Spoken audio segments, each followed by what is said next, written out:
All right, everybody. Welcome out there to Thursday afternoon Music Love Fest, sponsored by the great, as it says, Psychos Platters. Simply the best, better than all the rest. Yeah, I know. I'm just full of shit. That's what it is.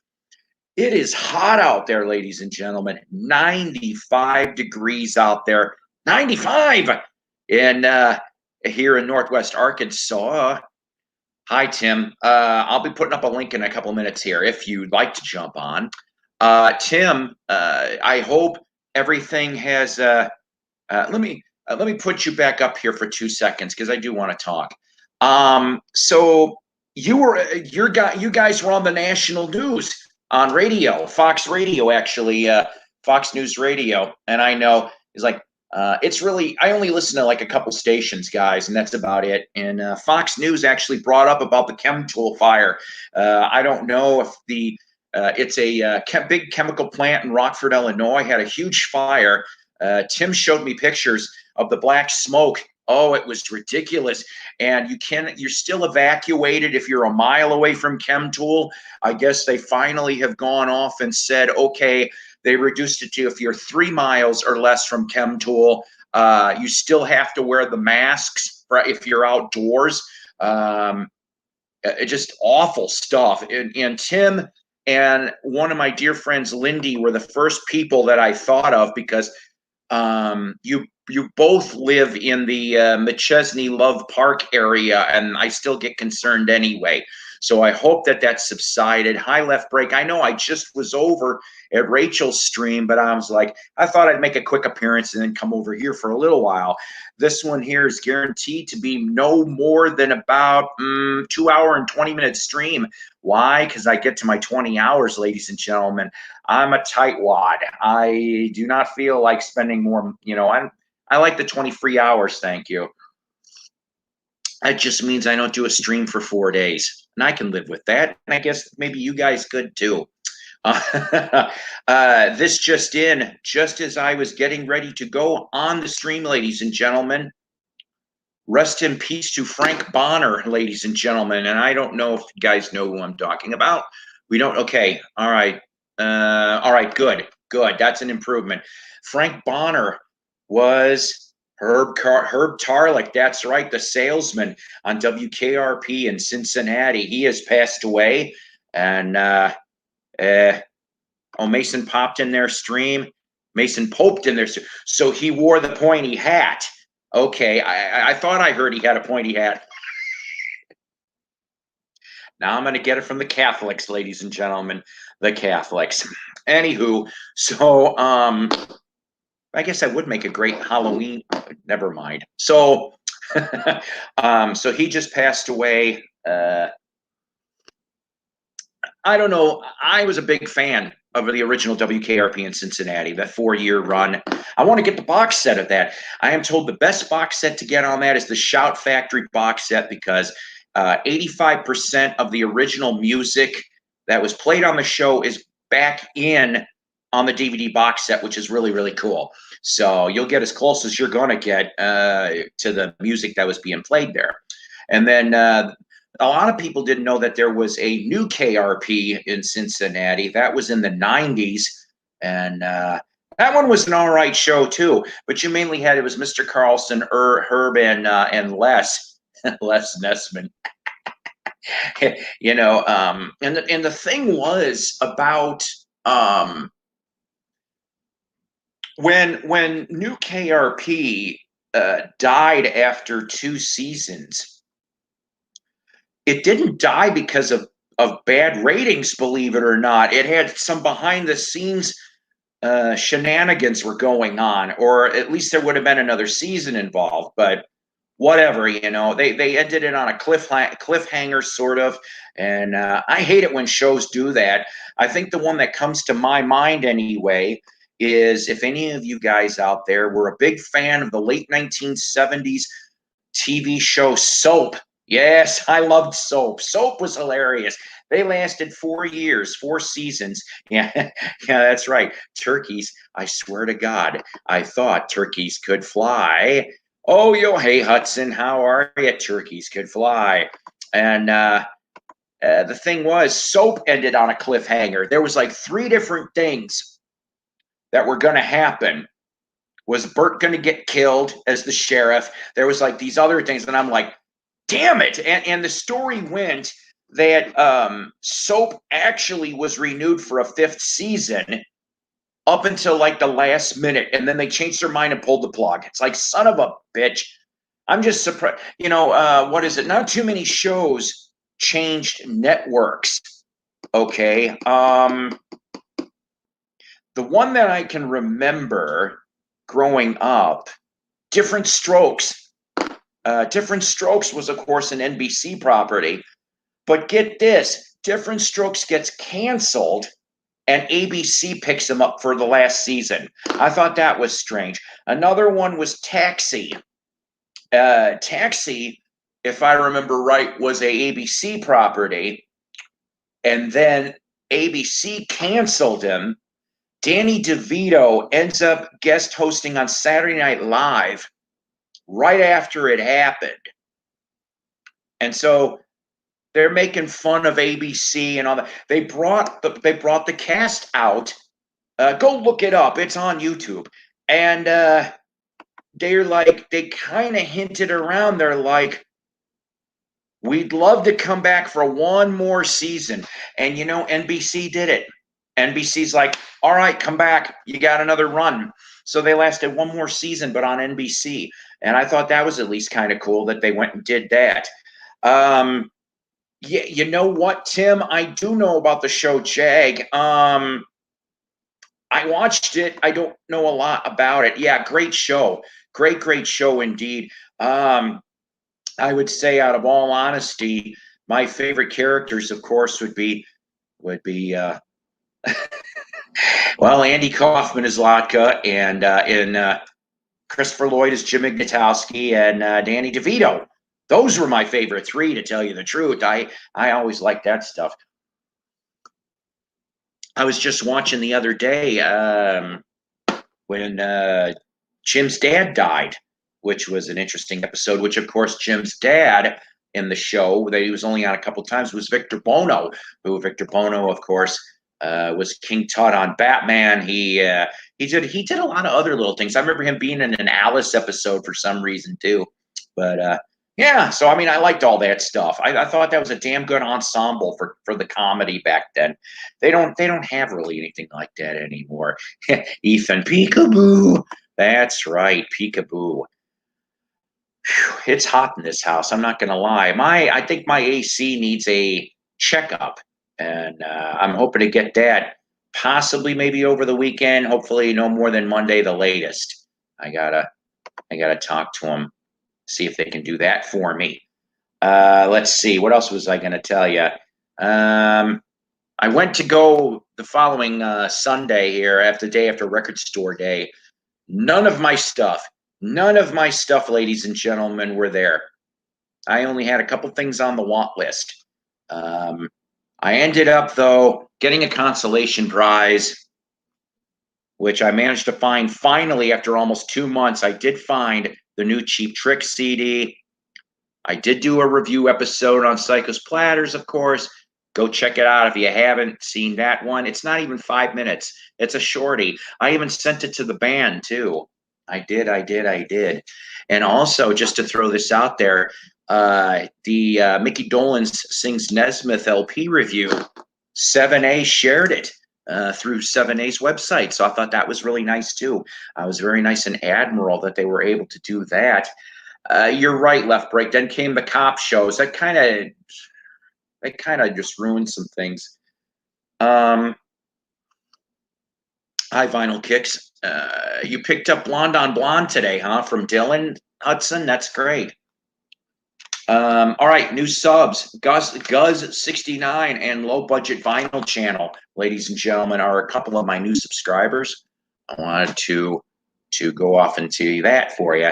Another couple things I came across. I think maybe you guys would like anyway. I know this looks really, really weird. This is a tour program for Mario Lanza. Now, I know you're sitting there going, Who the hell is Mario Lanza? Well, some of you will know the answer to that. Mario Lanza was one of the best opera singers that, of course, was mainstream, for TV and stuff like that. Uh, Believe it or not, what was included in here was the program, which was handwritten up on the top, by the way. Kiel Auditorium Opera House. It says Tuesday evening, April 10th, 8:30 o'clock. It says 8:30 o'clock. This is a 1951 program, by the way. Of course, the great Caruso, RCA Victor Records. Just really kind of cool stuff, I think. I'll show you a little page here. This is operatic rolls from the great Caruso. I showed this a very long time ago in a. I did. You're gonna have to dig a little bit on Psycho's Platters way down in the videos, but myself and my friend Doug Fields from the Vinyl Grotto, we did an episode on tour programs, and it might be worth for you guys to check it out. I think you guys might like it.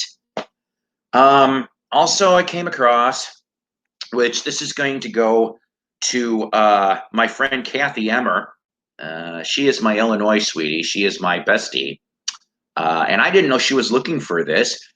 This first edition has been way out of print forever. I think he's up to the 5th or 6th edition. Three Dog Nightmare from Chuck Negrin. That's right.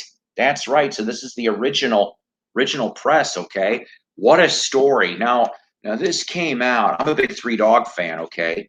But when I found this for $3. I remember that at the flea market. 1999, that's right. So 1999 was the first edition of this book, and it's in relatively good shape. Let's see if I can show you a picture here. Okay. How about their two controversial album covers, The Wizards of Orange and Hard Labor? There's your album covers. Yes, they actually exist. I have a copy of Hard Labor, but it sure looks like, because, okay, the first pressing of Hard Labor shows the record out of the you-know-where. So then they went off and plastered it with this big Band-Aid over it. And that's the second press. I think somebody, I guess you could take off the Band-Aid, and it's under there. So I got it for $1. I don't give a shit. It worked out really well for me. You know what? I love The Office. I am a very big fan of that show. I have an idea. I truly have an idea. There was rumors going around they were going to do an Office reboot.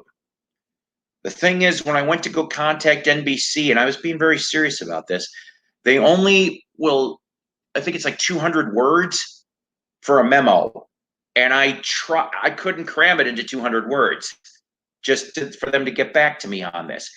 I think, truthfully, they could have done it right. Could be an 8 to 10 episode thing, like a mini series, and everyone could have been there. Maybe not at the same time, but they could have done it well. I think, combined with current real-time footage mixed with flashbacks. All right, new flashbacks though. You see where I'm going on this? His interview on Howard Stern is legendary. I'm not going to lie. I heard he did an interview for Stern, but I haven't heard it. Stern would always get these very interesting people, I think, to interview. Of course, Howard will goad everybody as we go along.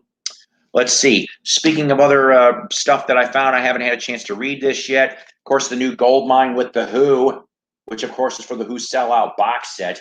And then on the back of here, which I think is really, really neat, is Alvin Lee. I love this Road to Freedom album. That is an awesome one. Now, the Live in Tennessee with Scotty Moore and DJ Fontana, I don't have that. Of course, it's reissues, both on Rain Man Records. Go check that out while you're at it. I showed this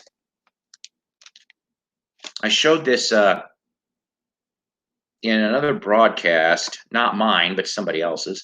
Hey, Slider, how you doing? So pick this. I got a couple. Beetle 45 finds, and then I got something else too. But I finally found for like $2 in a flea market here in town. I have another Capital Canada Beatles 45. That's right.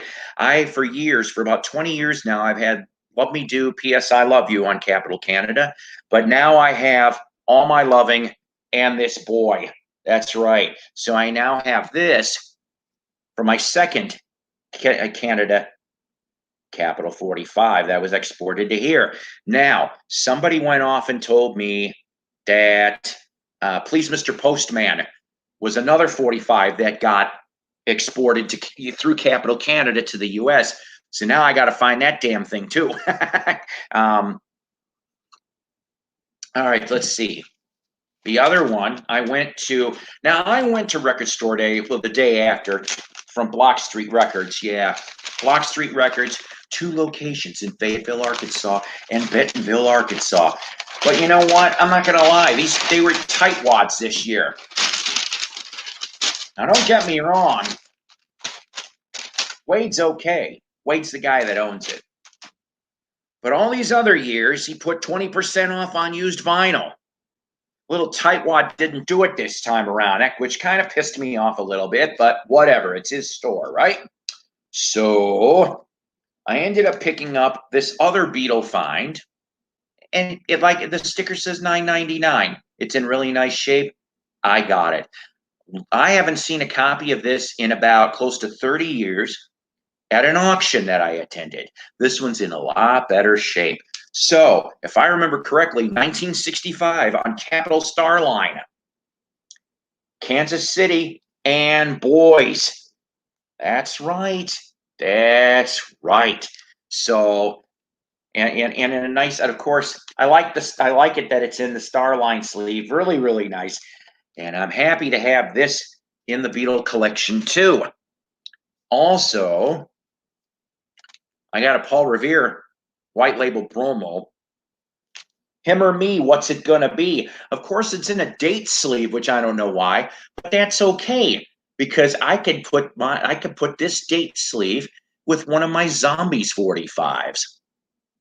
I got Time of the Season. I don't know what else I've got, but I'll just put it in that. See, I said Zombies, Ethan. I'm almost done. I'm about ready to turn it over to the floor here.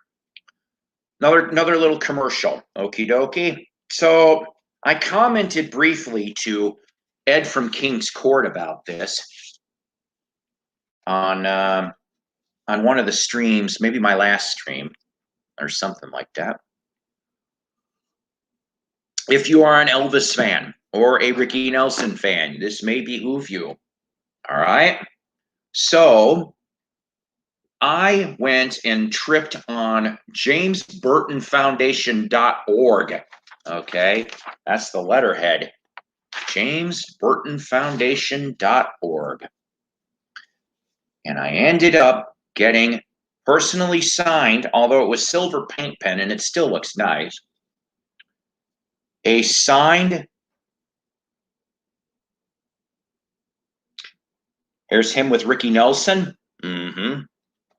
And a nice concert shot of him and Elvis. Yes, I'm telling you, really, really neat. Okay, these signed photos, you can get one too. $10 each. That's what they are. The money goes to the James Burton Foundation, which helps to continue to put music in the public schools. Seriously. So now the shipping, the shipping is a little much in my opinion. It really, really is. That's the only complaint I have, out of all honesty.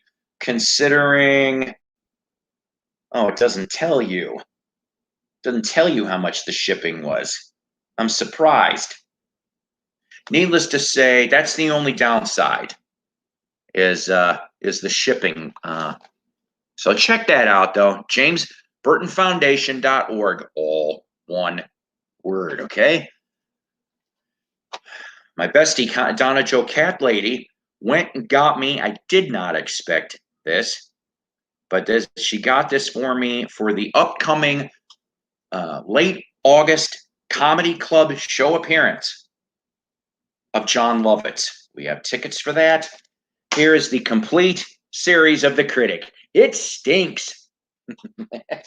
I love this damn show. I'm not gonna lie. I told her, I said, I think that I remember seeing, because this is another one of those. It started out on ABC and then went to Fox.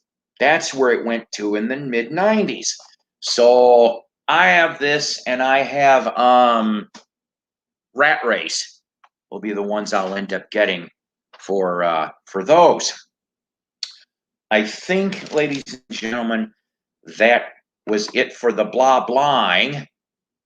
But I still do want to talk about a couple things. So here we go.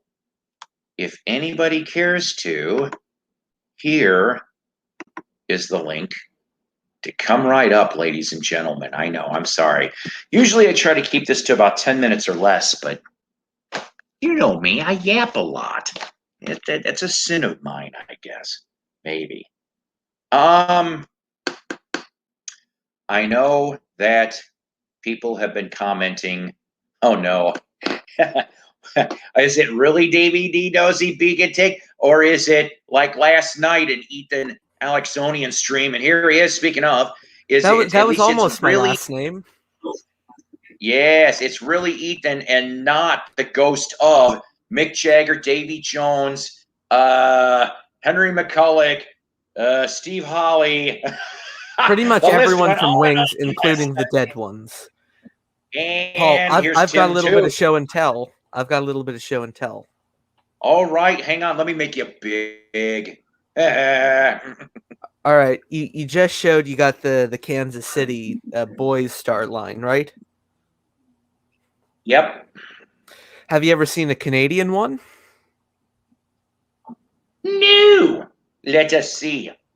So it was part of this Capital reissue series in the 70s with this, either gorgeous or hideous sleeve.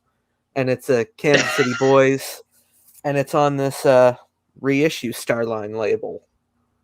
I don't mind that sleeve. That's an okay sleeve. I like that though. Gray Starline, okay. They're all fitting into the same T-shirt. Oh boy. Although the stuff I assume you wanted. Yes. Your future dad's here. Oh, He's just coming up now. Oh no. Oh yeah. But I'm glad you all are here. Did you have any more stuff you wanted to show? I did. You're talking about the original Capital Canada singles. All right. Yep. Keep going. Here's Love Me Do. Ooh. Original sleeve. Yes. Really nice shape. I like that sleeve. Yes. Here is Please Please Me. Oops. Here's From Me to You. Oh, wait a minute. Please Please Me on a Capital? Oh, that would be nice. Yes. Please Please Me on a Capital. I love one of those. From Me to You on a Capital. She Loves You on a Capital. See, that's the way it should have been. Here's that Please Mr. Postman on a Capital. Yeah. Backed with Roll Over Beethoven. Good God, All my My list Loving. is going to hit the floor. Yep. And lastly, Twist and Shout and There's a Place. It's sadly in a generic sleeve. But still. I yield the rest of my time to Tom Hunyadi. So, okay. I was talking to my son, John, because I said, I know some people in the VC that are actually buying that $1,000 All Things Must Pass By. And you know what's really funny? He's 26. You know what he said? He wasn't surprised. He wasn't shocked. This shocked me that he wasn't shocked. And he goes, Dad, look. If like anything else, because he's a gamer, so he knows about special high-end editions and shit. He goes, you got to live life once at least, Dad. He goes, if you've got 1,000 to blow, then go for it, I guess. But, I mean, obviously, though, that's really meant for the high-end rich people. And I said, yeah, it is. But see, now I'm not knocking that, okay? I didn't knock Mayo. I'm not knocking Tom. And I'm not knocking anybody. But I will say this. I understand that the process that these anniversary editions is not cheap. I know there's a ton of costs that are involved in this, and obviously it's going to get passed on to the consumer. What I'm saying is, now I'm just throwing this out there. We know it's $1,000, or should we say Mayo got it for $900 because of whatever deal he did, saved $300 on the shipping, right? So how much realistically do you think that box set cost to make? At least half of what they're charging. That's what I'm thinking too. Now, yes. But yes. That being said, you are in business to make money, not friends. I figure it's probably between $500 and $600 for that. I love the Beatles. I love all the solo Beatles. I love the Monkees. There is bands and the Who. I like the Yardbirds. They're up there in my whatever, Tom. That's okay. That's okay. Let me say it for you. 2 down, 2 to go. But the thing is, that yeah, whatever. That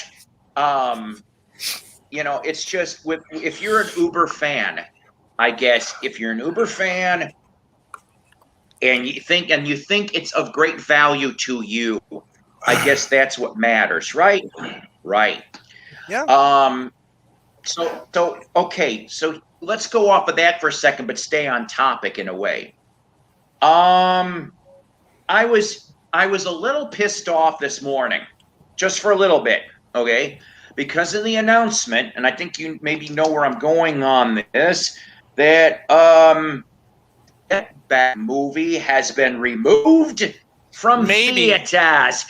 They're not even going to put it there. But I thought I heard it's a done deal. Where did you hear this information? Shit, I knew you know what? I should have copied it down. I apologize. Yeah. It was through a reputable Beatles page through a Facebook stream. Okay. It was an article. I read an article. Right. Now, it was the same article that mentioned we're going next in the punchline here, that, of course, it will be over 3 nights in late November of this year on Disney+. Yes. I'm going, wait one damn minute. I didn't want to buy Disney. When did Apple get in bed with Disney? Well, my understanding exactly. is Apple. My understanding is that Apple is distributing a physical release of the Get Back. Yeah, that's my understanding. So. I hope so. It's still an Apple project, but Disney's the one footing the bill. Right. So I was bummed for 2 seconds, and then they're like, it's going 3 nights. I'm told 2 hours each night. All right. I don't know if there's commercials. I don't know. So let's just say there is, okay? Because it's Disney. Right. So out of 6 hours, though, we'll get 5. So 5 hours. If they're doing commercials, yes. But if they're not doing Disney Plus doesn't do commercials. Oh, there you go. Because of the fact that it's all right. Then I'm sorry. It's a subscription, However, I was kind of upset too about that. But I'm thinking, okay, well, I want to see The Mandalorian. They're not going to put it out. It looks like they're not going to put it out on Blu-ray. So what the hell? I'll watch The Mandalorian. It's funny you bring that up. Because John, my son, who I told this to, he's a huge Mandalorian fan. He's got, that stuff. But he's like, when he heard Disney Plus, he goes, no problem. Let me know a few days ahead of time. And I'm like, huh? And he goes, for me, Dad, it's only $8 more for a month. He goes, I'll sub to it for a month. I said, not only for you for the 3 days, but he's got his 3-year-old son who loves anything Mickey, and I guess there's exclusive stuff through the Plus. He goes, he'll have extra stuff to look at for a month, no big. So I'm like, all right. So I'm assuming that, let's say, for example, you can't make it for the time that they're watching it.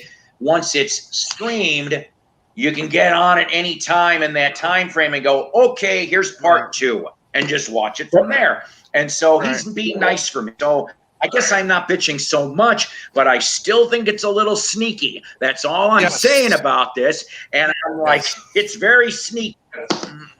Well, both my kids have Disney Plus, so. And my son also has Amazon Prime. Yeah, we got Prime too, but it is a little sneaky from Disney. But again, they're going to be in it for the money as well. I have no issue with this. I already have a Disney Plus subscription. Right. Wow. Hey, Tom, I'm paying for it myself. Thank you very much. Ooh la la. Mr. Adults. Mr. Adults over here.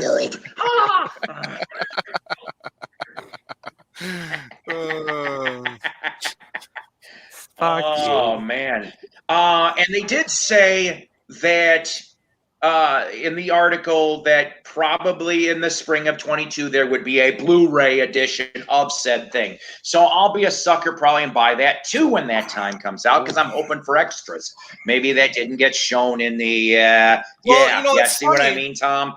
Yeah, it's funny. It's funny because when the anthology came out on TV, it was over 3 nights, 2 hours, which ended up being 4.5, 5 hours total because of commercials. Right. When it was released on VHS, we got 8 hours, and then when it came out on DVD, it ended up being 10 hours. So if it gets released on Blu-ray, I'm hoping for another hour or 2 of footage that's not going to be on Disney Plus. Is this going to affect? Is this going to affect in any way? Oh, sorry. Well, I'm just saying, I'm not going to lie. I wish I had either the VHS or the DVD of Anthology. I don't have either. So I got to see all that extra footage. I only saw what was on ABC. So I'm way behind on that. You need to find the DVD set, my friend. Is Tom going to go grab it? I'm way behind. There he is.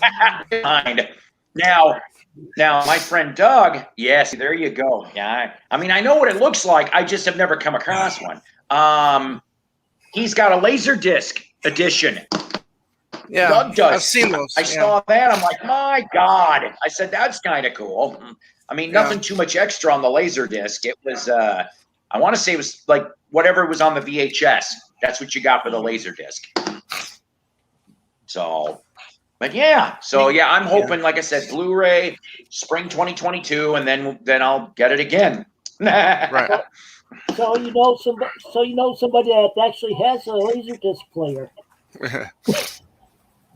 Yeah, Doug. Yeah, Doug Fields.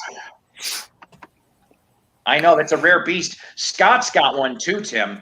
I didn't know that. Yeah. I gave him some laser discs, and then once in a while, if I find anything he's looking for, because he goes for the horror sci-fi genre of laser discs, and what was it? I think the only ones I have, or did I give them to Scott? I can't remember. I found it at Goodwill. They were thrown in the album section, which made me laugh. So for $1 a piece, I got the 90s. I got the 90s THX version of the original Star Wars trilogy. And they were never, so this is how used they were. Ha, ha, ha. They were all gatefolds. When you opened the gatefold, you heard the, like it never was open. And I'm going, what the heck? And I'm just like, and clean, so clean. And it had everything with it. So for $1 a piece, you're damn right I was going to grab those things. I know they're not worth a hell of a lot, but so what? So I think I might have gave them to Scott. And I'm like, here you go. I said, here's your fun. So, yeah. I'm always coming across them mixed in with albums in thrift stores. Oh, see, there you go. There you go. I haven't, I haven't been to a thrift store probably in about a couple weeks. Oh, so get this though. I'm shifting topic for just 2 seconds here. We got a local Comic-Con literally here coming into Rogers, Arkansas, where I live here, at a big convention center. Okay, right down the street from a big hotel we have. And so I wasn't going to go because like the big names they had the original Red Ranger from the Power Rangers. He was going to be there. CJ Graham, who was in, I think he was in Friday the 13th Part 6, I think. And he was in a couple other TV shows. I'm like, well, I know, right? Well, then a poster when I went to record the day after records. Huh? Of course, you want to meet the pink. Of course, you want to meet the Pink Ranger. You are hilarious, sir. I don't care to see the Pink Ranger. So the thing is, then they stuck on the poster Jake the Snake Roberts, and I'm going, what? So I gotta go now. I gotta go torture Jake the Snake Roberts. And then the only thing I really care to see or care to say to Jake is I saw the Grizzly Smith episode on Dark Side of the Ring, and I'm sorry. That's it. That's all I want to say, because I'm like, if any of you guys out there have got Vice Channel, and I don't, I watch them on YouTube.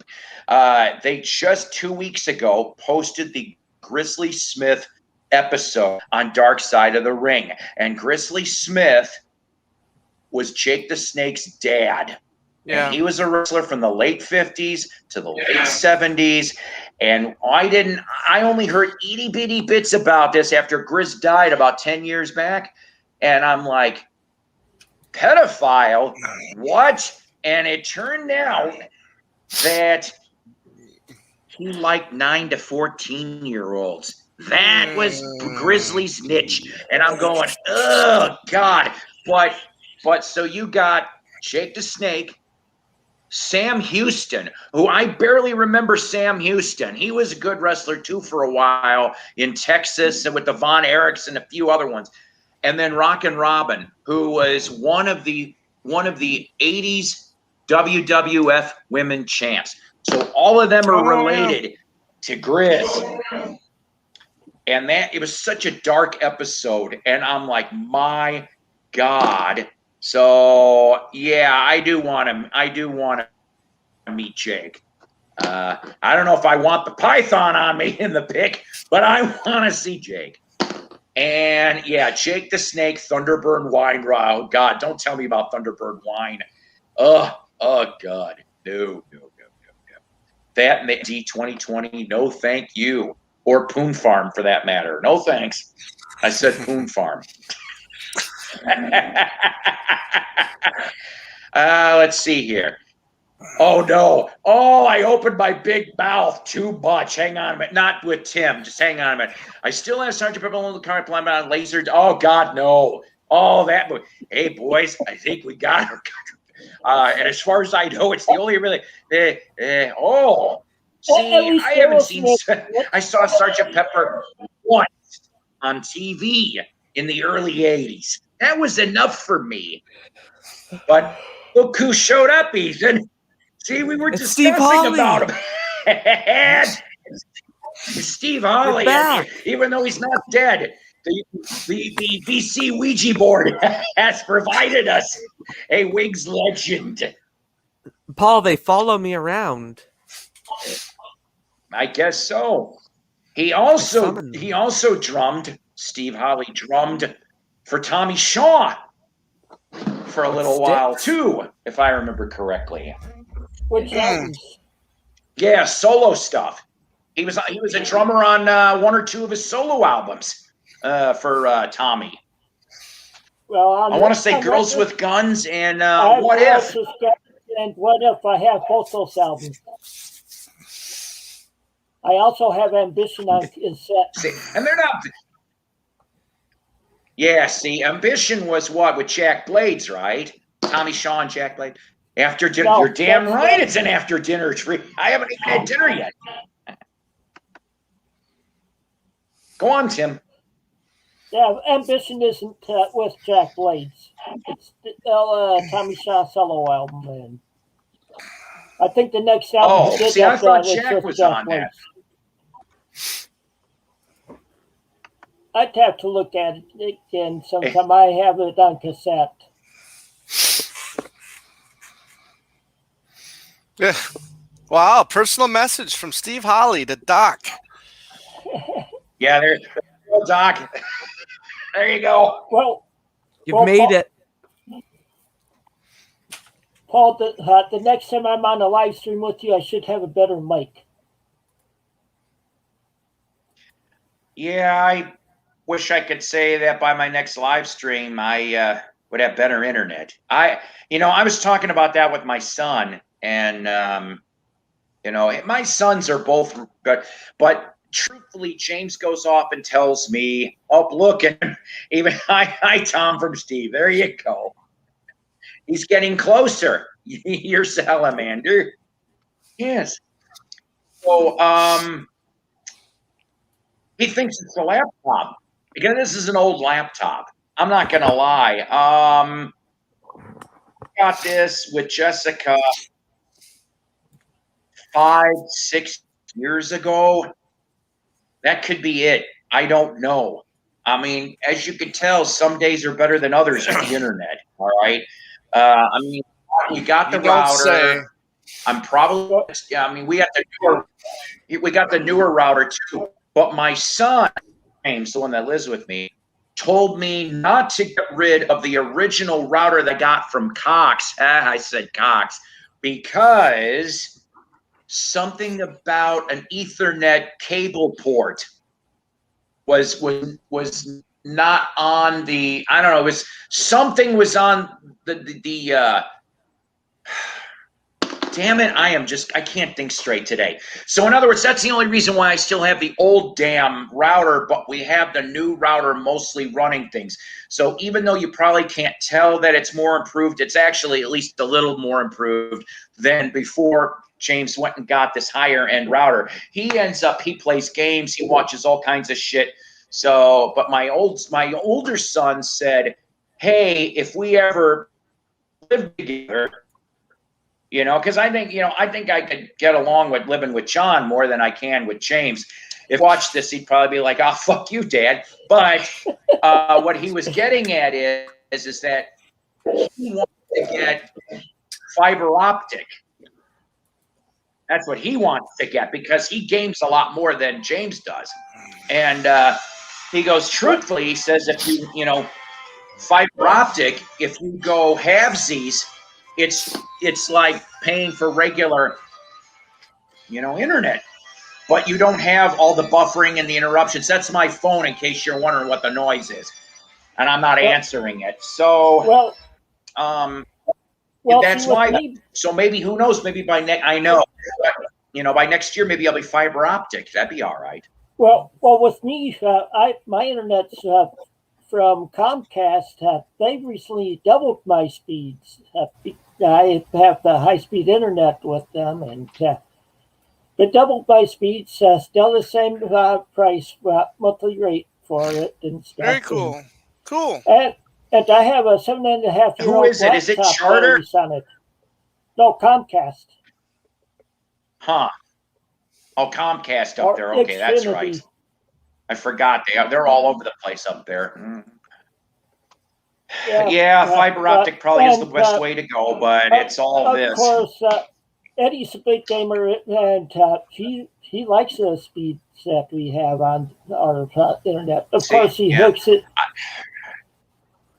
He hooks his stuff up to the Ethernet ports on it, on the router, but yeah, right. So I mean, I'm not a gamer.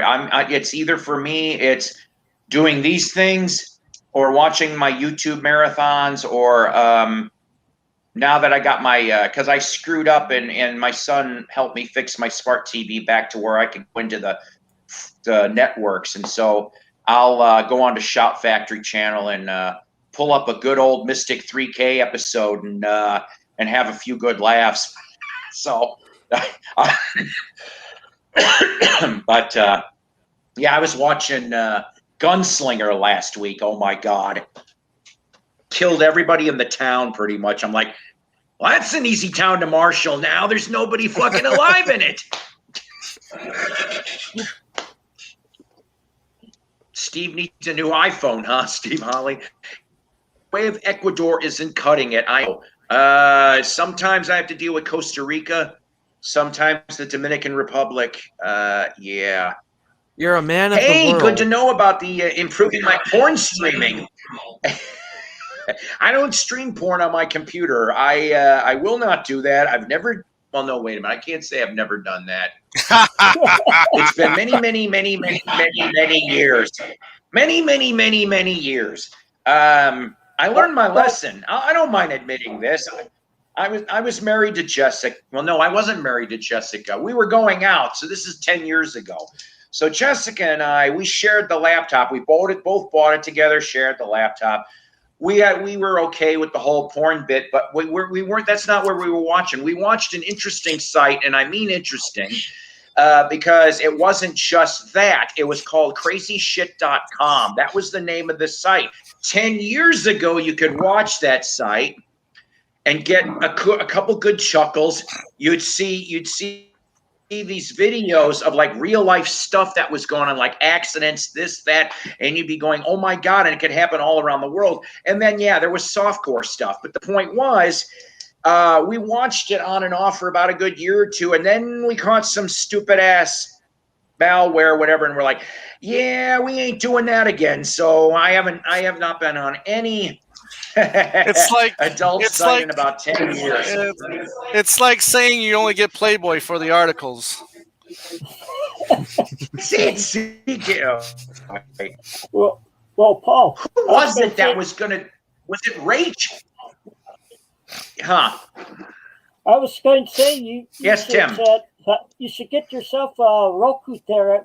Since you work at Wally World, they sell them there, and you only pay for that, and you can pay for some of these streaming channels, but you don't have to, and because they have a lot that you can do on there. But I just pay for BritBox and Netflix, and the other channels I get Peacock for free since I have Comcast for internet, but there's a lot of channels that are free that like there's Pluto TV and stuff like that, and right.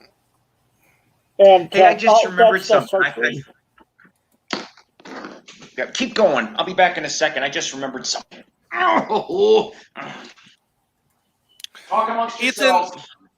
Ethan, yeah? I looked on Target website and they're still selling the green McCartney 3. Yes. But only one store had one copy, and it was like way west from where I live. So, see, I went on to Target and I just put in a generic Phoenix postal code. Right. And it's like, oh, this store has this store. So I may have to go on a. Yeah, when you get here, we'll find one for you. I'll go on a wild goose chase. We're gonna. Hey, Doc listen. says, did you see Beetle Vinyl 85 is showing naughty pics in his latest video. That's great. I hope it's not the same Brillo pad that Tom Hignotti showed a few streams ago. Brillo pad. Mm-hmm. So Tom, where do you live? I live in Arizona. Okay, I'm up in northern Illinois. Ah, okay, cool. Close to Wisconsin. Ah, yes. My wife used to live in Wakanda, Illinois. Okay, I live at just north of Rockford. That's why. Okay, right. That's why. Wakanda. Yeah, her and Lindy were so her and Lindy were classmates. That's why they know each other. Because Lindy used to say that she went to school in Wakanda. I had some friends that actually went to school in Wakanda also, but they're my age. So yeah, that explains a bunch. Yeah. What a there you go. world. I have to mute this for a minute. Well, why did he mute himself? Well, see, like I mentioned, I don't know if you heard me earlier. Okay, Chem Tool, which is a couple miles from him, that big factory that had the fire. I was worried about Tim and Lindy because they live like within the range of that thing. And when that happened, I'm like, I knew where that was. I'm like, holy shit! Now they're the first two people I talked to. I'm like, are you guys all right? Right. So I was like nervous for about a day. It seems like it's stabilizing, so that's good. Well, I'm back. I had to. Edison cylinders are making a comeback. Doc, that's right.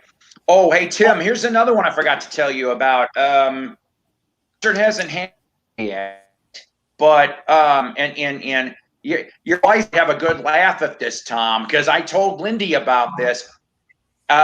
In late July in Island Lake, which is next to Wakanda, Travelers coming. I'm going, where the hell is Blues Traveler gonna play? I know Island Lake because I lived next to it in McHenry, because McHenry like bordered Island Lake.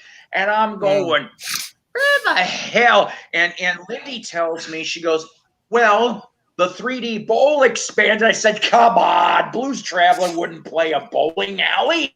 And then she told me side outs. And I'm going, I forgot about side outs, which is there's indoor, but there's outdoor. So then maybe they bought, there was wooded property next to side outs. So I'm like, maybe Blues Traveler's going to play in a bigger outdoor stage. Well, I'm like, good for them anyway, damn it. But I'm like, Island Lake. Island Lake is like piss ass. I'm like, what? You're like, I'm like, now I wish I was up there to see this thing. Like, I'm not going to believe it till I see it. So like the one time Eddie and I saw yes, Night Ranger in concert right after Ice Hogs hockey game. What? Eddie and I saw Night Ranger? Eddie and I saw them in concert after a Nice Hogs hockey game. Oh yeah, over at the Ice Hogs, the Rockford Ice Hogs. Yeah, they're that had to have been funny. Yeah, they're the Blackhawks farm team, so. Cool. Yeah, all right, listen, Tim, Paul, Ethan, I gotta go. Okay. I'll see you guys soon. I'll see you later, Tom. Yes, you will see you Thanks soon, for Ethan. stopping by. You got it. Thanks for letting me join. Take care. Who was that guy? Oh, he grows on you. He does. Oh, so, man. do I didn't know you were any, looking for the Green McCarthy 3.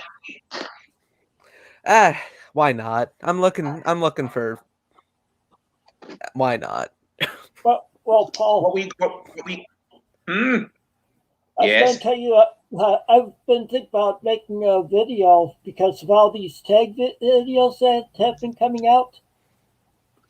Do a price tag. Just do pictures of the price tags on the albums. And I am the replacement for Tom. Boy. And here comes our next one, who is ordering the double issue piano roll edition of All Things Must Pass. Doc Dawkins. Hello, sir. Hello. This is a much safer show than that other one. I came over to help your ratings. There's another show? Yeah, there's some other show. Well, thank you. Who are you watching? Oh, the Runchel show. I only watched it for about 30 seconds, and it bored the heck out of me because they were eating records or something. Oh, they have a full house. Yeah, And so I says, hey, look. Are we talking about Rage? Let's go to the Psycho one instead. And almost right off the bat, I get hello from Steve Holly. Well, Steve Holly. I know. Made my day. Thank you, Mr. Holly. Hey, maybe Steve Holly could figure out why the hell the Back to the Egg box set isn't out yet. Damn it, Steve, get on and get him. I want it. We need answers. Come on, let's go. Come on, Steve. Paul, have you had any luck? And Lawrence, let's go in the spirit of Linda with the PC Ouija. Have you had any luck on the hunt for the thing? No. I have been trying to look. I'm not giving up yet. I'm not.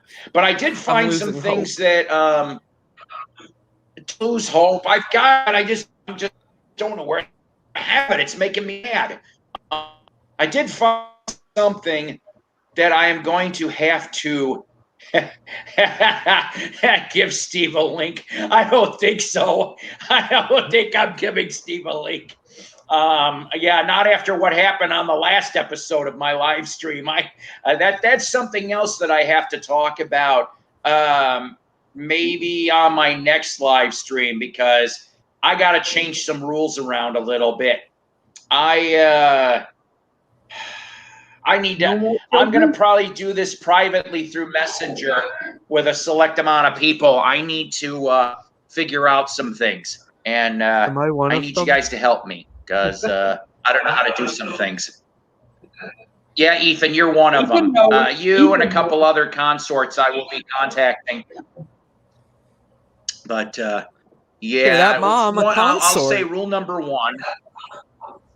Rule number one is I don't let up anybody on video anymore that I don't get to see who it is before they come up. I learned my lesson on the last one.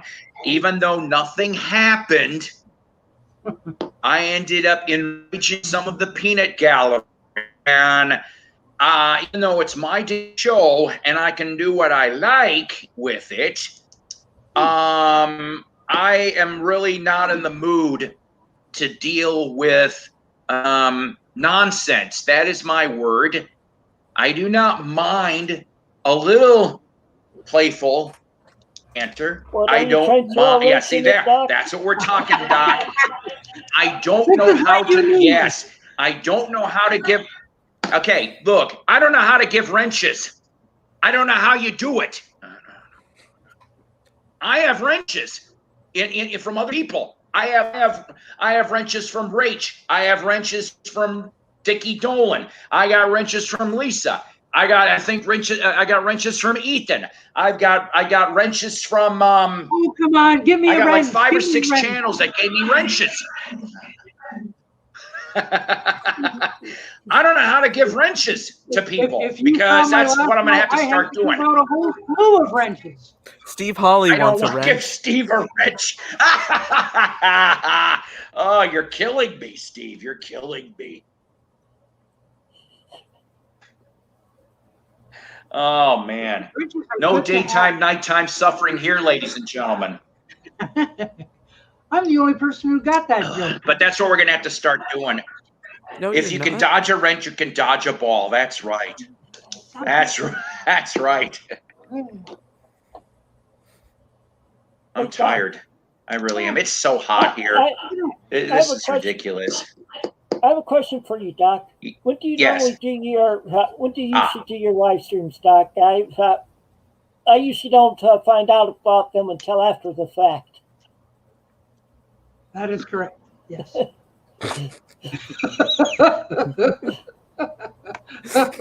Thank you, Ethan.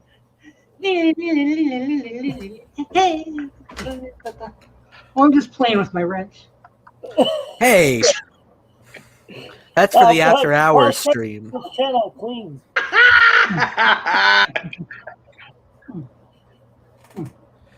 It's VC late night.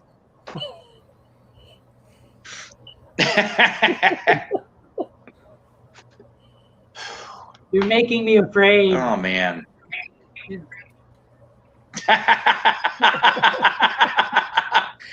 Oh. Yeah. See what Mr. Holly says.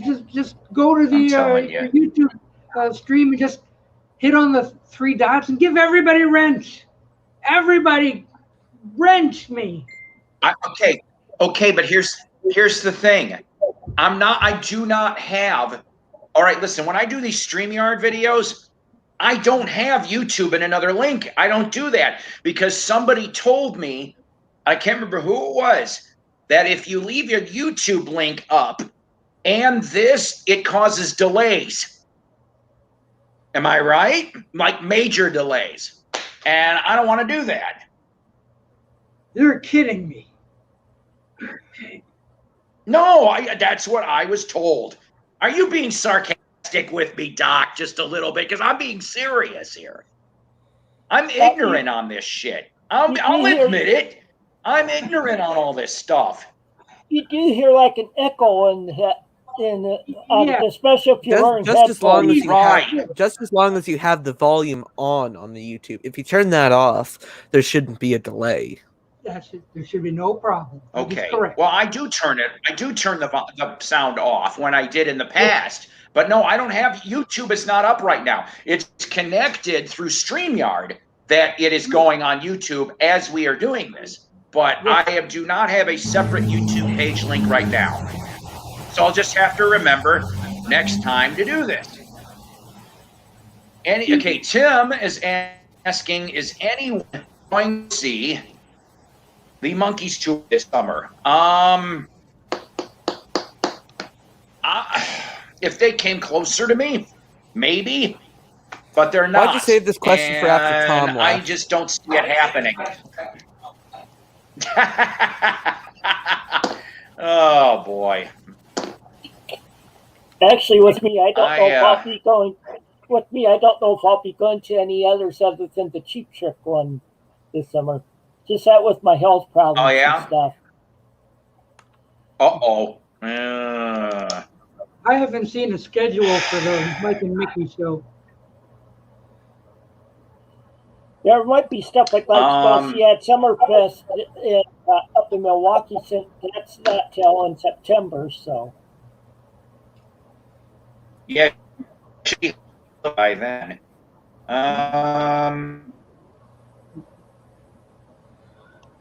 Oh. All right. Thanks. I mentioned who the identity of the Wings members is, but I know now. Who knows?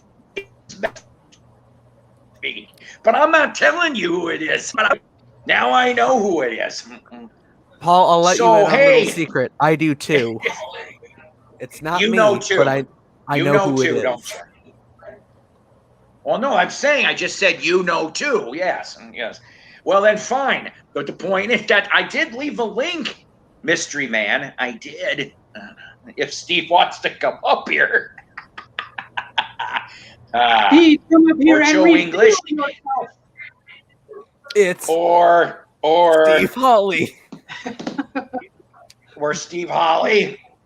Wow. I met Lawrence Juber. He's the only Wings member I met. Really nice guy, though. He came to Woodstock Opera House in Woodstock, Illinois in 2006. And he came out during intermission, and we got to get stuff signed. I have Back to the Egg signed by him, and then I gave my friend Kathy Emmer my Campuchia double album set. So he signed that, and then I talked to him about if that was ever going to have a legitimate DVD and a CD release. And back in 2006, he said that he was talking with Atlantic Records, who put out the Campuchia, and something about Atlantic Records and the BBC. I can't remember what the connections were for those guys, but that he was talking to them back in 2006 and hoping to get that going. But obviously, as we can see, 15 years later, it didn't happen. And I'm not going to hold my breath I only got to see the Camp Yuchia movie once, and it was because of MTV in the 80s. They played it, and I am led to believe there's so many audio and video outtakes from that. Showed music.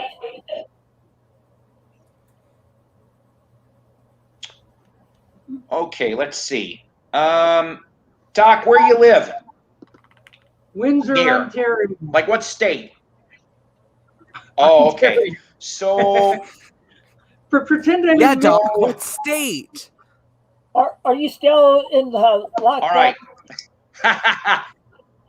You're funny. All right. So tour starts September 10th, Spokane, Washington. 11th is Seattle. 12th is Portland.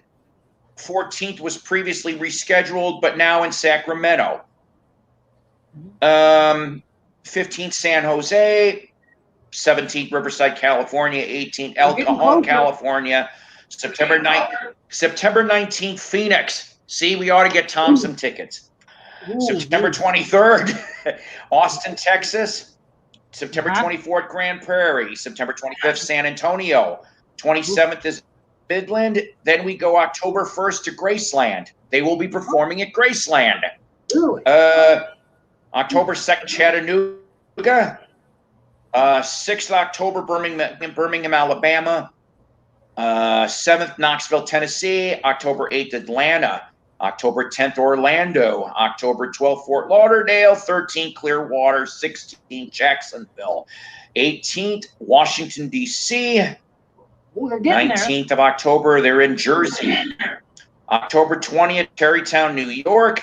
22nd, Bethlehem, Pennsylvania. 23rd, Atlantic City. 24th, New York. October 26th, Burlington, Vermont. 28th, Huntington, New York. 29th, Uncasville, Connecticut. 30th, Medford, Mass. November 1st, Greenberg, PA. November 2nd, Detroit. November 3rd, Northfield, Ohio. All right, Tim. November 5th, Rosemont in Rosemont. November 6th, Riverside Theater, Milwaukee. Beautiful, beautiful theater up in Milwaukee. November 7th, Minneapolis. Yes. I was going to say, I do know where Rosemont's at because the company I work for that brought me here to Illinois, the headquarters was in Rosemont. And they've gone bankrupt and they no longer exist. Damn. November 9th, St. Charles, Missouri. November 10th, KC, Missouri. Salina, Kansas, the 11th. And finally, November 14th, like all the Monkees tours always end, the Greek Theater in LA. No Canada dates. Well, we have what, Detroit? Yeah, isn't once you're right across Detroit from Detroit? I can walk to Detroit. There you go. All right, I have to head out, but this has been fun, guys. Oh, Ethan. Thank you for popping by. Bye, Ethan. Always good to see you, sir. Bye. And bye, Doc. See ya. And I was going to say in the comments, Tim, yes, I do remember the Stars on 45 stuff. Stars on 45 was the biggest seller for Radio Records, and Radio Records only ever had a handful of artists. But does anybody else know what big artist was on Radio Records that pretty much got the shaft? Ooh. See, Radio Records. No, it's not Isaac Hayes. Radio Records was distributed by Atlantic Records. They didn't last very, very long. What did you say, Tim? I was saying hi to Lisa. She's here now. Hi, Lisa. Badfinger, their last album, Say No More. from 1981 was on Radio Records. And even though it has been, I guess, finally reissued on CD, I cannot remember who did it. The master tapes went poof. Nobody knows where the hell the master tapes are for that album. Airwaves, on the other hand. Paul McCartney should know. He did have a sort of thing, Oh boy. You know, if only the damn bar would have let me at least in the back of the venue. Okay, I was only 15, going on 16. I can't help it. I wanted to see Badfinger. I can't help it. It was the bar. Well, I wish I would have known now what I know then, that they performed, speaking of Tim, at Milwaukee Summerfest. They did perform up there in 82, 83 somewhere. Now, I mean, sure, I don't know how the hell I would have got to Milwaukee from McHenry, Illinois, but I would have damn figured out. Hitchhike. Take the train. Hitchhike. In the early 80s, hitchhike, huh? Yeah. Yeah, all the way up. I don't know about You that. can do it. You can do it. Yes, it would have been up by 94. That's right. But I would have loved to have seen that lineup. It was let's see. I don't know if Joey was still with them, but at least it was Tom and Mike and what was his name?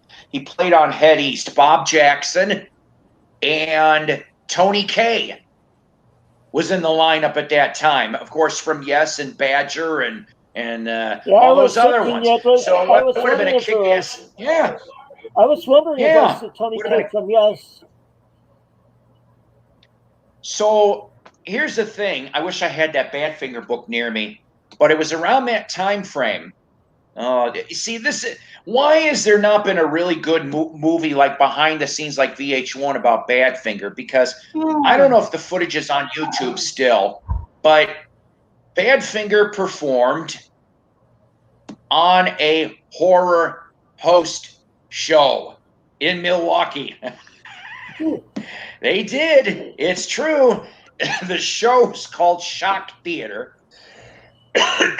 And the horror host was, get this, oh God, he was a extremely budget bargain basement Svengoolie. This dude's name was Toulouse No Neck, and Toulouse No Neck was the host of Shock Theater, and Badfinger played during the breaks in the movie. The footage exists. Go watch it on YouTube, because you'll feel sorry for him too. Because I did when I saw the footage. I'm going. And Toulouse would interrupt him once in a while. I would have bitch slapped Toulouse. It's like, shut the hell up. They're playing. Have some respect, you little bargain basement Svengoolie. But he afforded Badfinger. At least there must have been some money in the budget. Well, see, that's the thing. They ended up having bad management from like 1971 all the way to, well, let's see. Tom killed himself in November 83. So, yeah, that's when they finally... Huh?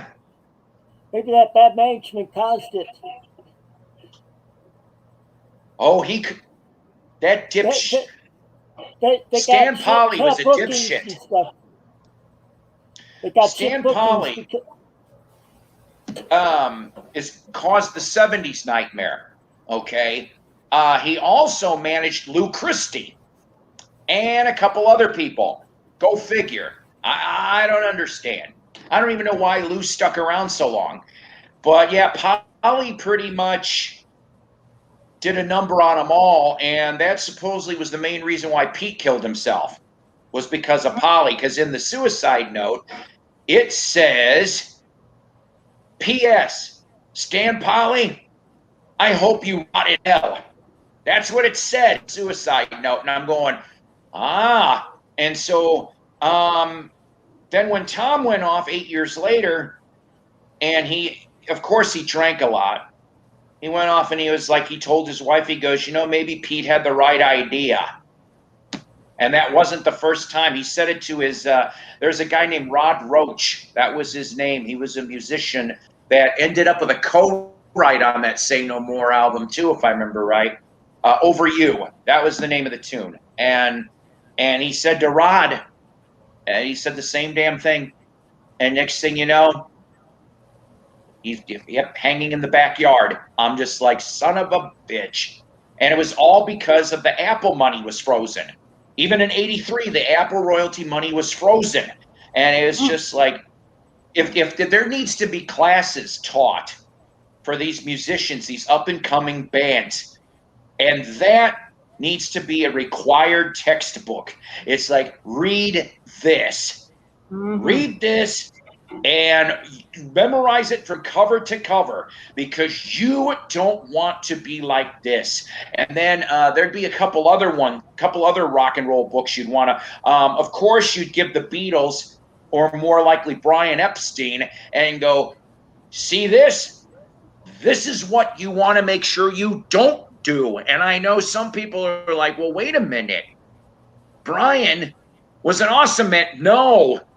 No, he wasn't an awesome manager, because as we found out after his death, he would sign anything and everything.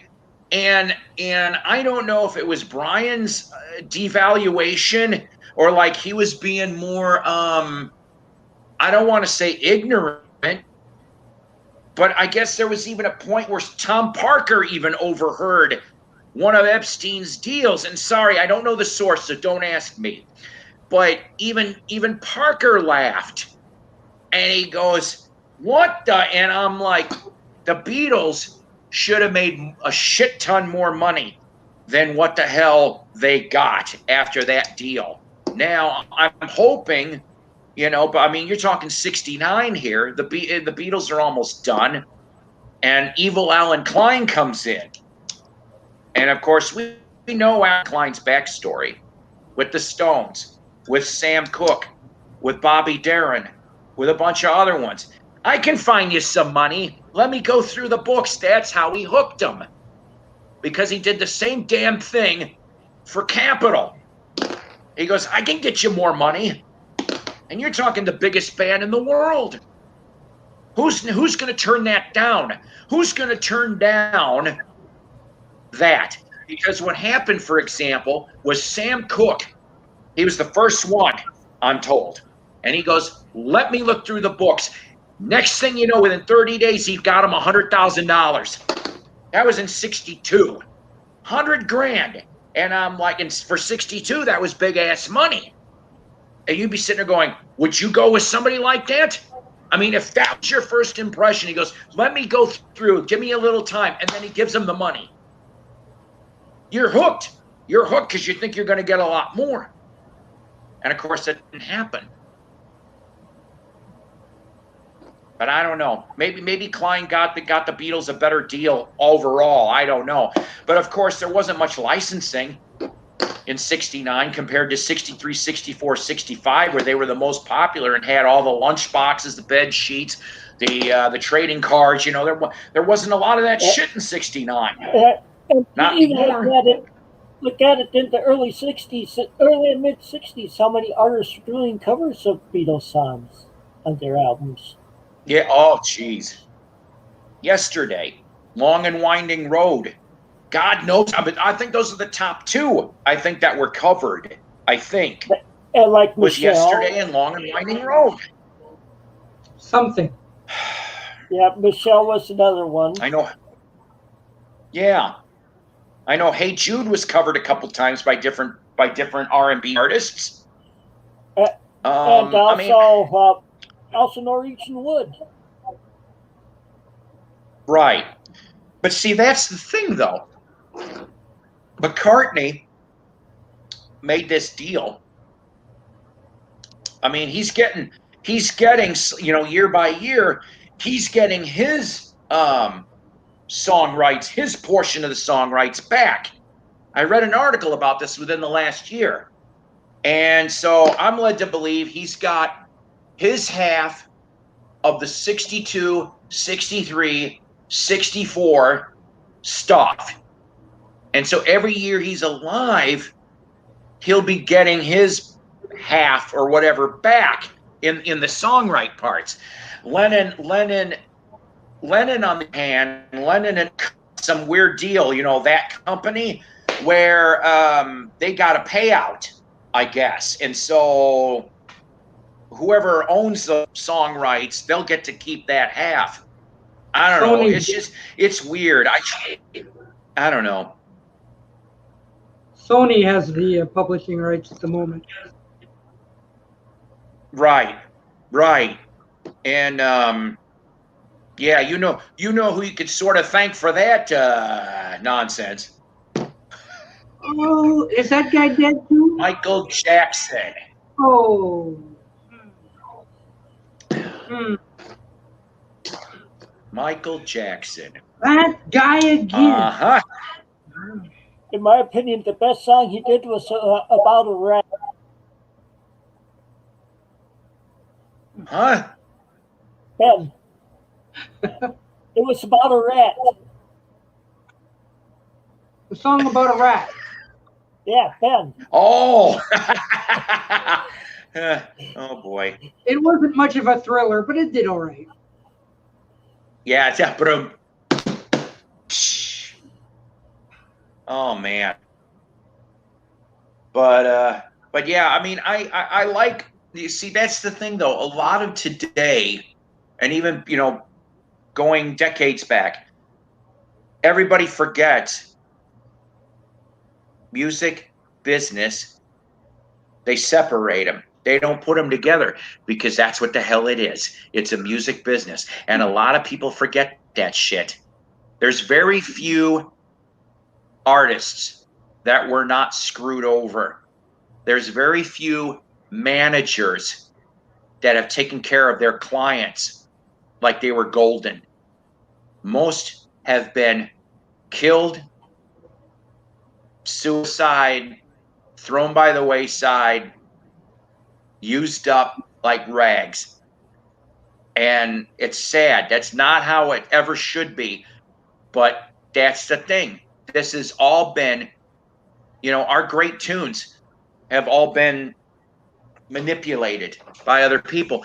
And we'll go old school for 2 seconds. Payola. Hell, Payola's been around forever. Payola's still going. It's just different. But all the tunes but here's the thing.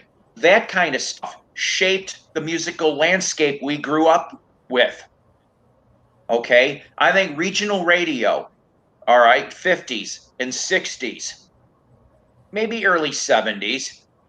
Your regional radio, you could have hits in your part of the country or province that you didn't have anywhere else. And you had you can have your own things there. And then whatever jackass decided to go top 40 and play the same friggin' song every what feels like 20 minutes, it's like, hold on a minute, and then people were still bribing their way, through whatever. By the 70s, it'd be money and cocaine, or it's like, hey, and they push shit up the charts. And so we're molded to that type of music because that's what we were listening to when there was a lot of lost, excellent material falling by the wayside because not everybody played ball, or there was maybe 200 singles on the market and only those first 40 got played. Yes, Tim? Well, I remember in the 70s even where local radio stations, they have their own top 40 lists for songs, and they play those more than what they do is for Billboard. But in the 80s, that all changed. But where I live, growing up in northern Iowa, they play a lot of Head East on our local station, and a lot of people, and they never had a hit in the top 40. But Head East was a very good band. Oh, good yeah. example. MTV helped kill the radio industry as we knew it back then. Now, saying that, those first couple of years, I'd say 81 to about 85, maybe 86. I used to have like a notebook by my TV. And I'm like, oh, I like this song. And I'd write it down for my wish list of what I would get next for records.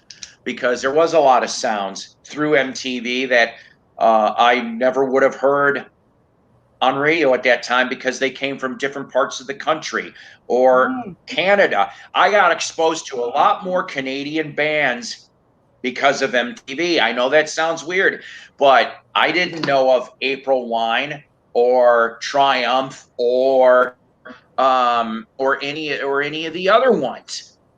And I'm like, oh, I said, or I was just playing for my friend Donna Joe Cat Lady. She never heard it before, but we played it on a car ride today. Split Ends' "I Got You" from 1980 from New Zealand. I wouldn't have known it. Back then I didn't know about that song. And I'm like, well, it's on the list. So, but it was so I told her, I said it was a hit in all these other countries except the US. It never went past 56 on the charts back in 79, 80. And I said, but it was MTV that it went higher because of that. But I'm like, oh, but I mean, that's an example. That's just an example of I wouldn't have known about the song if it wasn't for MTV. I was going to say there's one video I really liked on MTV. I didn't find the album with the song on until like a couple years ago. John Parr with the song "Naughty Naughty." Oh boy, I forgot John Parr he's a Canuck, isn't he? John Parr, I think. Good old Mr. St. Elmo's Fire. The video for "Naughty Naughty." Tim Madone, I like Peekaboo. The first time I heard that song on MTV, I'm like, what the hell is this? But then it grew on me after a couple listens, and I'm like, okay. And you're right, though. It only went to 53 on the charts. Most radio stations. Yeah, I don't know any radio station around my area that played it. And we had a lot of radio stations in Chicagoland. I can tell you one song that didn't make it onto the charts that everybody liked. That was "Stairway to Heaven" by Led Zeppelin. Yeah. On MTV? Yeah. Well, no, back in the 70s, it's when that radio stations would play, but never made it onto the charts.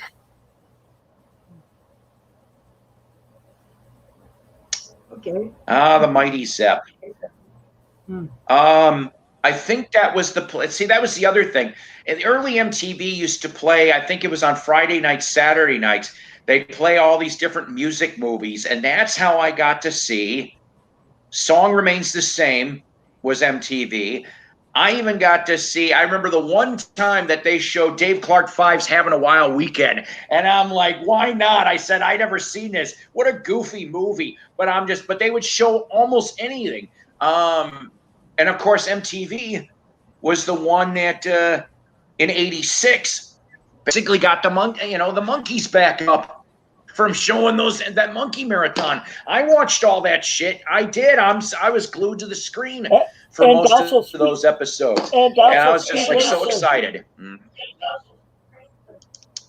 They also got Speed Racer to be popular again. That's funny. Hi, guys. Best years, 81 to 84. Jeff says the VJs were trying to keep it. Exactly. Those original VJs were awesome. Honest to God. So I can't knock MTV. It was something different. I just didn't honestly think it would work because I remember seeing the promotion for this before it even came on. And I'm like, 24-hour music television? Who the hell would what? And I was like, oh, I was wrong. I was hooked. I was hooked from the first day. I'm going, oh, shit. But like I said, I filled that notebook.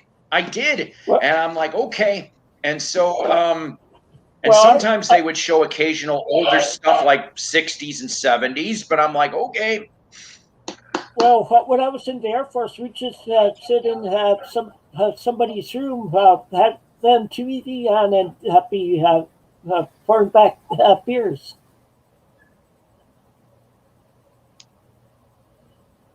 What?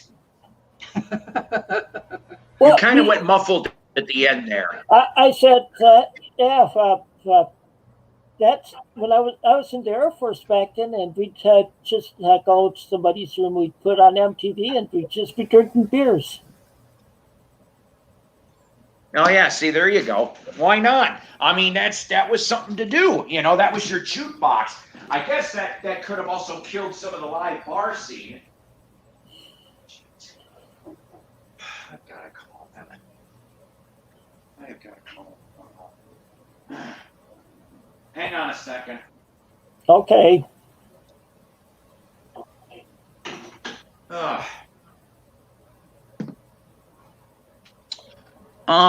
So yeah, I mean, that might have like killed some of the live music scene too, because you could just go and put that on, I guess.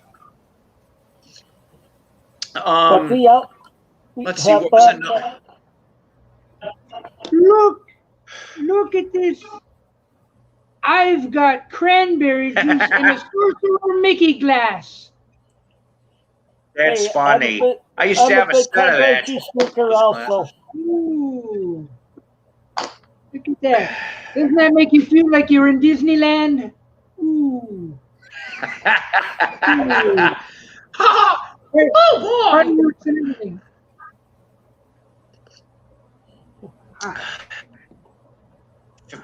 Well, that Fair Corporation. I think I know what you're talking about, I think. Didn't that have Bobby Kim Toto? Am I thinking about this right? Fair Corporation. Oh, well, see, it's sad what the noggin remembers. I was in the Monkees before MTV Revive. I had a 16 millimeter color print of Head. You got for $200. Holy. See, that'd be fun. I would have been like, I want to go to Tim's party. I want to see this. Because, yeah, 200. You got a deal. You got a deal. Let's all pretend we're dandruff. Come on, guys, get into there. Pretend you're dandruff. Let's go. Come on. Oh man. Oh. I got to call my apartment manager tomorrow. This thing has not changed one degree. I have a feeling I know the AC is getting overworked because the heat index, I'm told, is around 100, and it says 82 in my house. I'm like, now I know later when the sun goes down, it'll cool down. I know it will. But I'm like, during the day, it's brutal. It's not even doing what it's supposed to be doing. Last Thursday or Friday, it got up to 99 up here. But that was regular temperature. That wasn't the heat index. Bleh. Bleh. That's what I say. Now, tonight there's a concert here in town. I ain't going to it. You wouldn't catch me in 96-degree weather. I know see, it would have been funnier if it was 98 degrees. You see where I'm going, 90s kids? You'd be like, fuck you, psycho. But guess who it is that's playing tonight in Northwest Arkansas? It is a 90s band. No. Partridge We're not family. taking care of business with them. Oh. It is Backdoor Boys. The Backstreet Boys are coming tonight in town. Well, up in Rockton, up in Rockton, where they had that factory fire, Old Settlers Day starts tonight. Whoa, wait a minute. What? Who's playing Settlers? Rockton, I think it's more like some country artists. I haven't really heard of the people performing. But they're starting Old Settlers Day tonight. With the fire still burning. And then next Friday, here in town, Chicago is coming through, and I'm like, nope, no thanks. I don't want to see a almost tribute band. 3 out of the 7, Robert Lamb and 2 of the 3 horn players, because Walt retired from the road. He's technically a member on recordings, but Walt has retired from the road. So you are left with 3. Sort of like Bunny. Yeah, sort of like Bunny. Except I wish Bunny would be, I don't understand. I guess I'll never end with this. I don't understand why they just can't let Bunny drum on one song on each damn album. It'd be like a Chuck Panazzo situation for Styx, because he doesn't play bass on all of the Styx album anymore. He plays about, on an average, 2 tracks on a Styx album, and then lets Ricky Phillips do the rest. And then he shows up for select concerts. And they ought to just let Bunny at least on for one friggin' song an album. It's like, let's hear the old sound, please. I mean, how hard would that be? Tim says, I remember the 16-millimeter rental place I bought it. Was happy to get rid of it. Bunny has Monday Night 16-millimeter color print of Magical Mystery. Oh, boy. Well, Doc, Bunny has Monday Night Band that they play at, can't even remember where it's at now. I think they play at a bar in Rockford now. Yeah, it's Mary's Place. That's the name of it. Yeah. If I ever find out what... Yeah, because I'm not kidding. If I find out, like, in advance when he's coming, I'm probably going to mail some CD sleeves up to him to see if he'll sign them for me. Ooh. Sometimes that works for me, believe it or not. If I can mail to a venue early, it'll work. That worked for me when David Bowie's guitar player, Reeves Gabriels, came to Eureka Springs, which is not too far from here, but I couldn't make it there. And so I sent him CD sleeves for Tin Machine, because he was in that. And, I don't have the sleeve in front of me. The David Bowie one where it's a 90s album. His back is turned in the camera, and he's like got his hands behind his back. He signed both those for me, and then he gave me some used guitar picks he signed and gave me a small note. So Reeves was very nice to me. He's been the touring guitarist for The Cure for about the last close to 15 years. So any Bowie Cure fans, you'll dig that. Mm-hmm.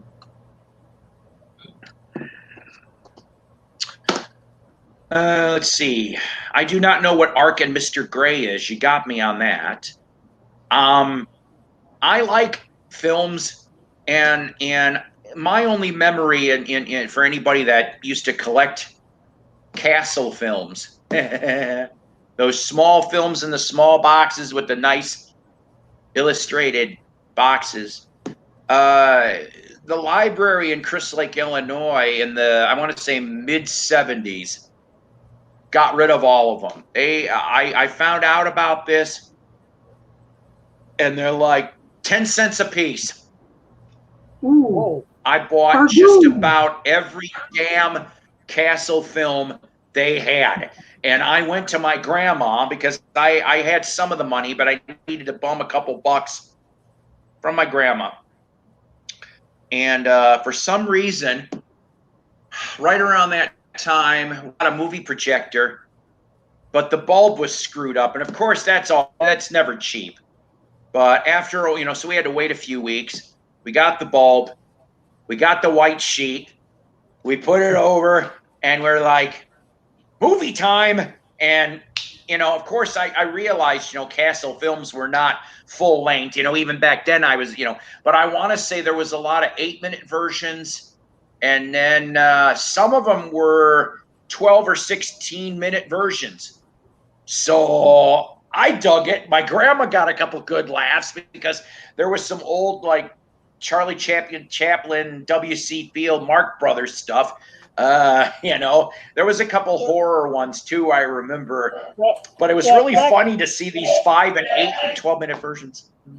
Back in the 70s, there was a local TV station for me where I lived in that northern Iowa, southern Minnesota area that would play the like Marx Brothers, W.C. Fields movies, stuff like that. This was before Saturday Night Live started up, because that was NBC station we got in. But I'd watch all those comedy movies every Saturday night, late night. See, that's funny. I'm trying to think. See, my Saturday nights, even before Svengoolie existed, 79. I watched that first night, and he just celebrated his 42nd anniversary. The first movie that he put on in 79 was in the year 2889. That was the name of the movie. How about that? That was kind of goofy movie. But so before 79, my Saturday nights, and before SNL, by the way, too, would have been, we had Creature Features, which that didn't have a host, but it was Creature Features, and then you'd go on the UHF dial, and for all you youngins that don't know what a UHF is, we had the two knobs. I said two knobs on the TV. There were two knobs. And so you take the bigger knob and then try to dial it up the best you could to channel 44, where it'd be Monster Rally, and he'd be like, the guy would show up just in the beginning and the end.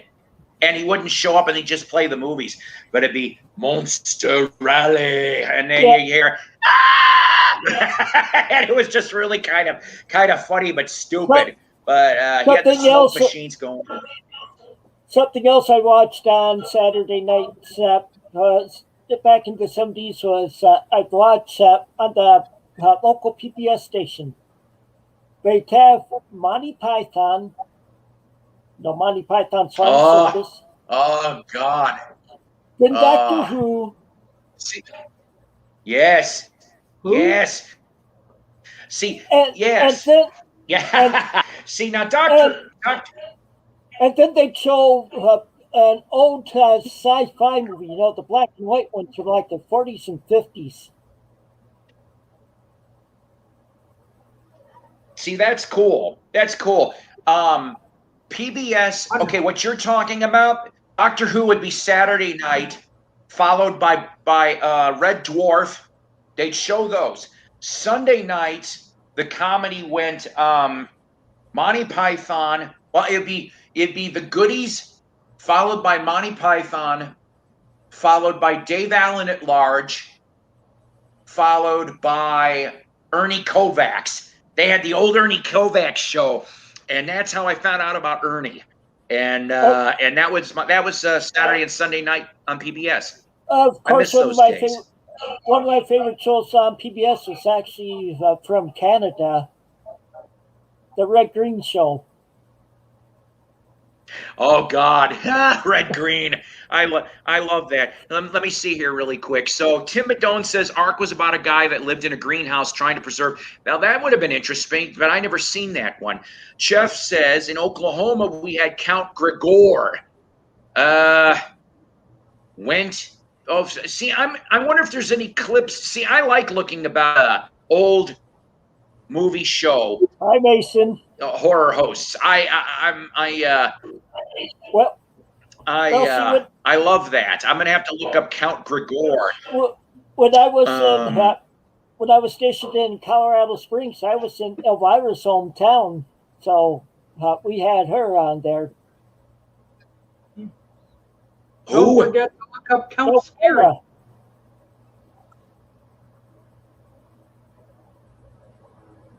You haven't seen Elvira? Yeah.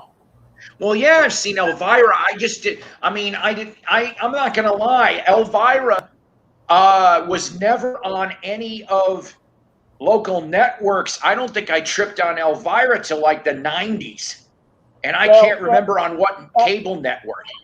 I saw her back in the 80s because she was from Colorado Springs and I was stationed there for 2.5 years. This was like 84, 85. Okay. See, Tim Doan says, I remember Monster Rally Saturday afternoon, KTLA Channel 5. I just got done watching some Southern Cali horror host. Oh, God, what was his name? He died in the mid-70s. Sydney. That guy looked strange. He was tall, lanky. I'm like, I would have dug him. He would have been interesting. And then he was in St. Louis for a while too, I guess, in the early 70s. So let's see. So Gregor is online with clips. The guy John Ferguson is in his 90s now. Good Lord. So it looks like he's trying to get up in the age game like Zachary out of Philadelphia. We're talking about old horror show hosts. That's what we're talking about, at least for the next few minutes there, Ollie. Mr. Gray was William Deere's award-winning short about a guy that starts to realize that everyone around him is doing the same exact thing. Oh, that's creepy. I don't know if I could have dealt with that, but, that's funny. So give me 2 seconds to interject. If anybody out there has got the Shudder network, okay, so we're talking horror Shudder, which is a subscription.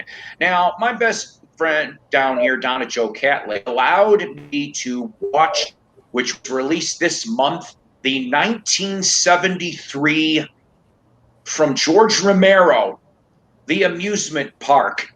Now, I didn't know what I was going to be seeing on this. I do like George Romero, of course, Night of the Living Dead, Dawn of the Dead, that kind of stuff.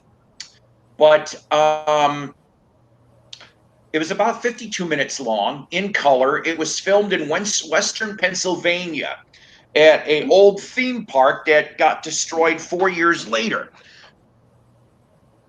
It was filmed in 72, a tender release in 73. It was lost for 46 years. It was lost until somebody found a damn copy. Originally, the premise of the movie, it was approved by some Lutheran Council of Aging. Okay, yeah, I wish I was making this shit up. I'm not. And originally, it was supposed to be a message movie, okay? If you remember, there was 60s and 70s message movies. That sounds like an organization that would be in the upper Midwest. Well, yeah, that wouldn't it? Like out of Minnesota or something, or Wisconsin. What all the Lutherans up here? I don't know. So he gets done doing this film, and the only actor that's in this thing of known is Lincoln Mazzell. I don't know if I'm pronouncing it right. Lincoln Mazzell was around since the 40s. I think he ended up on the Martin Show, though. That was his thing in the 90s. That was his last acting thing. So Lincoln Mazzell played the lead. He was an older man already to begin with, and basically, it wasn't a horror film at all, even though I really like it that they showed this battered older man with blood on his head and stuff. You got to see the movie to where it goes. But the point of the matter is there's very little horror in it. It's more of a message movie about the elderly and the treatment of the elderly. The disrespect, getting ignored, the thrown out. So it was a mixture of things, which I turned to Donna after watching this and I said, sure hasn't really damn changed. It really hasn't from 72 to now. Well, Dr. It's the same way it's treated. I was too busy watching Gumby. or Mr. Bell once said on Saturday Night Live. Or Davy and Goliath. Hello, Davy. Yeah, oh, yeah.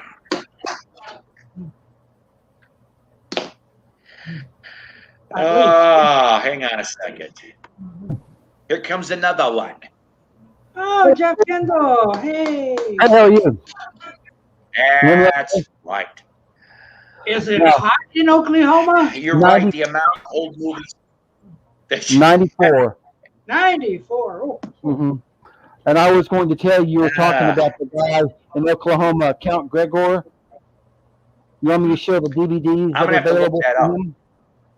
Well, you can get this one. Oh, blow him up. I want to see. I'm going to. Hang on. Yeah. I'm low to the draw today, guys. Sorry. No problem. There, go, Jeff. Go.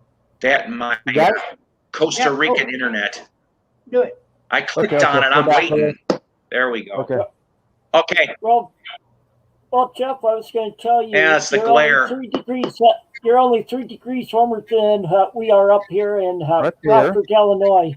Mm-hmm. Here's one. There you go. Then there's another one he put out for himself. Ooh. The man of many faces. Ooh. Yeah. And I'm not sure how you buy these. You would have to probably go on Facebook and talk to him. His name is John Ferguson. Wow. So I'm gonna write this down real quick. No, I don't know who he is, but I bought these. My wife bought these a few years ago. He is on Facebook if you want to, Facebook him and say, hey, who you? Nice. I'm from Arkansas, and I'd like if they're available, Do they have clips? And basically, this thing is a 2-hour plus documentary of his life. And see, my dad would watch Count Gregor back in the late 50s when he was home from the Air Force. Going back that far. And see, I saw he just retired a few years ago. But I started watching when I was about 8. And I watched him, when I was dating my wife, we'd watch him. And, so he was on there forever. That's neat. Yeah. I'm not going to lie. I have an idea. I've had it probably for a few weeks now. It's been in the noggin, and I'm going to write down some bullet points. We have a couple. This is going to sound so 80s of me. We have a couple local public television channels in Arkansas, and I want to go to one of them and say, I have an idea for a really cheesy, bad horror host show. I don't want to reveal character. It's just something that's been bouncing in my head. It's a loving tribute, but it's like I kind of want to put a little bit of originality into it. But I want to show, obviously, the reason why all of these horror hosts have been able to keep going. Like, okay, you live in Okie, Jeff. Do you get retro TV? No. Over there? No. Oh, okay. Because I don't have cable. I have internet. Okay. Yeah, there's a dude down in Tyler, Texas, and it's Harvey's Festival of Fear.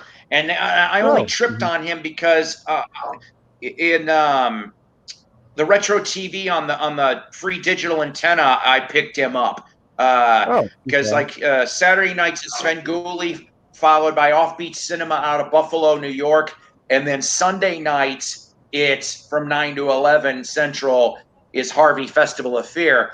And I'm just sitting here and I'm going, a lot of these ones they're able to reduce the cost because Sven has probably got one of the more expensive programs because, you know, he's on a more major network and they have a bigger budget. But the ones that have done it all these years have been going on public domain films. And I'm like, you know, which don't cost a damn thing. And so I'm like, that's what I want to do. And I just want to take, I know it's going to be retreads. You'll be like, oh shit, we've seen this a million times over from somebody. Okay, fine.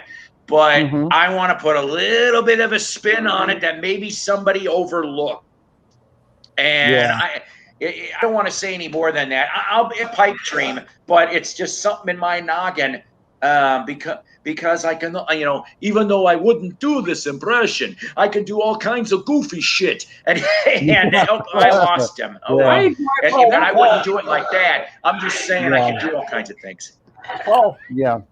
Count for Gore. I'll have to look it up. Well, I thought that would be neat. Like if you were living up here, you got to be doing something like Mystery Science Theater 3000. Oh yeah. I love Mystic 3K. I do. Yeah. I was not. You started doing something like that.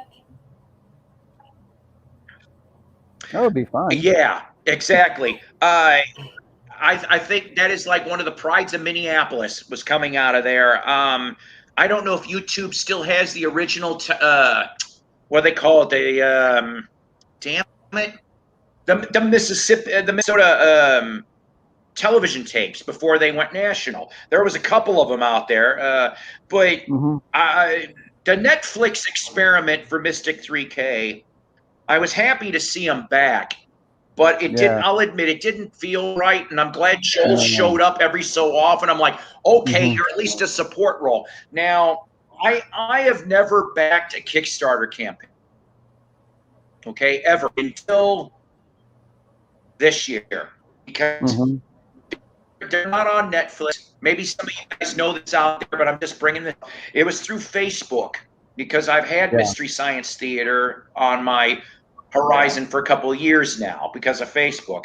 And they were like, Netflix dropped the ball. We have decided we are going to, in essence, do their own streaming. And they're like, this is the budget. This is our goal. So they managed to get enough donated money, and I'll admit I donated for the first time. I felt that I wanted to donate 5 years ago. I just didn't have the damn funds. So I, along with backers, I think that's how many they got by the end. So 30,000 people went, and they are going to do 10 new episodes starting. They're going to start filming later in the year. So maybe by the spring of 2022, we will start having 10 new episodes. Now, one of them has been, I know there's been 3 titles, but I don't remember all of them. One of them is going to be Godzilla versus, oh God, what the hell is it? It's one I've never seen before, though. And it made me laugh. It's like a mid-60s thing. I'm like, oh my God. And then they even found some 2010 era films to make fun of. I'm like, yes, I said, listen, I don't care where you throw it from. And they did say that they're going to do one black and white film they're going to make fun of in the season. I don't know what it's going to be. They said it's from 1961 is the only hint they will give. But I'm going, oh boy, because I don't know. All right, when I go and tell my friends about this wonderful show, and they ask me, what should I start with? My every time. I'm a sadistic bastard. Manos Hands of Fate. Yes, if you can survive through Manos Hands of Fate, the rest is going to be easy. And I've seen it times. And I'll tell you, that's the one that pissed me off. No, that's not the one that pissed me off. It was Wild World of Batwoman. That one pissed me off. That was the one that brought. I even went and I took it out of the DVD player and I threw it against the wall. I said, "This is horse shit." And I'm like, and Jessica looked at me. She's like, holy crap. Because she loved watching these things too. But she's like, she saw me throw it against the wall. And then she took her foot and stomped the DVD case. And I said, thanks, baby. Keep going. Yeah. Yeah, my wife and I used to really.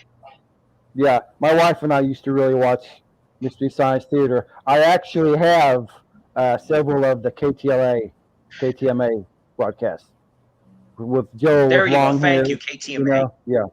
Yeah. Mm-hmm. I know. I love those though. I love those. Yeah, I'm trying to remember. There was one of the segments from KTMA, and I think it had to do with Servo, and there was like, I don't want to say fire extinguisher foam, but it was like foaming up like he was rabid. I'm like, what the fuck is this? Yeah. And I just started laughing and laughing. Mm-hmm. The early ones were really primitive, though. Oh, hey, Cap. Those early were really primitive, the KTMA ones. But see, that's what I like. Good. Had their own charm. Mm-hmm. Mm-hmm. In about 10, 15 minutes, we're going to have to wrap this up, guys, before I get cut off by StreamYard because I'll be running out of time. I can't do a broadcast for 4 days after now. Wow. Yes. Yeah, no, actually, about these I'm DVDs, on the free package. Yeah, you That's need why to I guessed. Probably contact him on Facebook, and he'll let you know if they're still available. Because he autographed them for me. That's fair. I'm trying to think here. Oh, nice. I'll have to do that too, because I love that stuff. I got what is it? Harvey signed his DVD thing, or an 8x10 for me. Elvira has got a pre-order for a book right now, and I'm probably gonna try to grab a copy of that too through Premier Collectibles. That either Facebook or maybe online. $30 and shipping. That's not bad for Elvira. I wish Sven would do a book. He's got enough stories, for God's sakes. He's got enough stories going back to the original Svengoolie, Jerry G. Bishop. And, I wish he put out a book. He'd probably think, nobody wants to. Bullshit. We all want to hear the stories. You got plenty. All horror hosts have good stories. Hey, some of you people might like this one. I'm getting, and I'll be reviewing it as soon as I get it, probably later next week. I got it dirt cheap because Amazon made it like $7. The sort of new, I haven't said it yet. How can you go, ooh? the new. Yeah. All right. Everyone together. 1, 2, 3. Woo!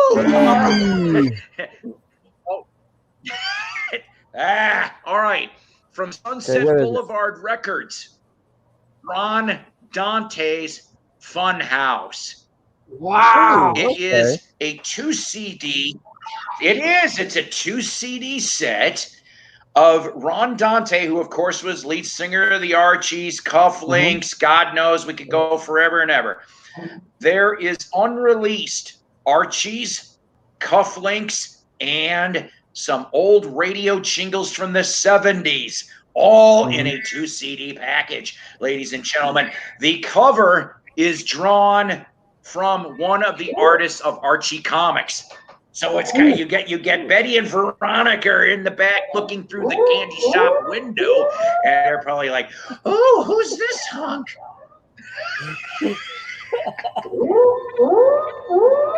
Which not to segue. Yeah. I don't know who's doing that, but I like that. To go from Ron Dante to it's his birthday today, guys. Not Ron's, but barely man enough, ladies and gentlemen. Barry Manilow's birthday. He is 71.